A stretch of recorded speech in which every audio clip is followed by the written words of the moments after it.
आपल्याला पाहिजे त्या पद्धतीनं कायद्याला वाकवून प्रशासन आणि सरकारला विटीस धरून पेटासारख्या तथाकथित सामाजिक संघटनांना हाताशी धरून अंबानी कुटुंबानं वनतारा या त्यांच्या खाजगी प्राणी संग्रहालयामध्ये आमच्या माधुरी हत्तीला जबरदस्तीनं नेलेला आहे। जाताना ही माधुरी उपाशी गेली, रडत गेली। ज्या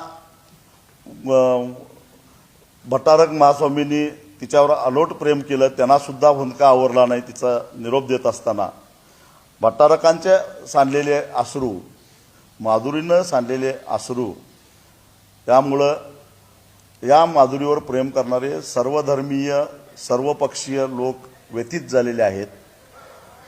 सुप्रीम कोर्टाचाच निकाल असल्यामुळं प्रतिक्रिया कशा व्यक्त करायच्या कळत नाही, कारण आम्ही सगळी कायद्याचा संविधानाचा आदर करणारी माणसं आहोत, कोर्टाचा आदर करणारी माणसं आहोत आणि त्यामुळं त्या आदरापोटीच सुप्रीम कोर्टाचा मान राखण्यासाठी म्हणून आम्ही माधुरीची पाठवणी केली।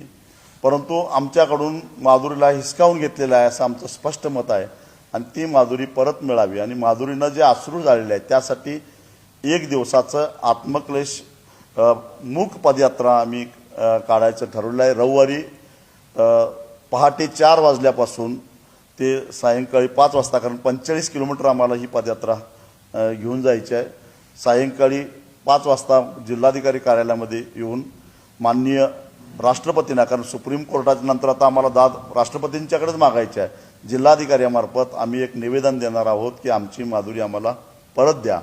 मी सर्वसामान्य लोकांना, माधुरीवर प्रेम करणाऱ्या प्राणी मित्रांना आणि एकूणच ही सगळी व्यवस्था जी विटीस धरलेली लोक आहेत त्याबद्दल ज्यांना पसंत पडली नाही त्या सगळ्यांनी एक रविवार माधुरीसाठी या म्हणून काही पावलं, आम्ही म्हणत नाही 45 किलोमीटर सगळ्यांनी चालावं, परंतु काही पावलं आमच्याबरोबर चालाव्यात।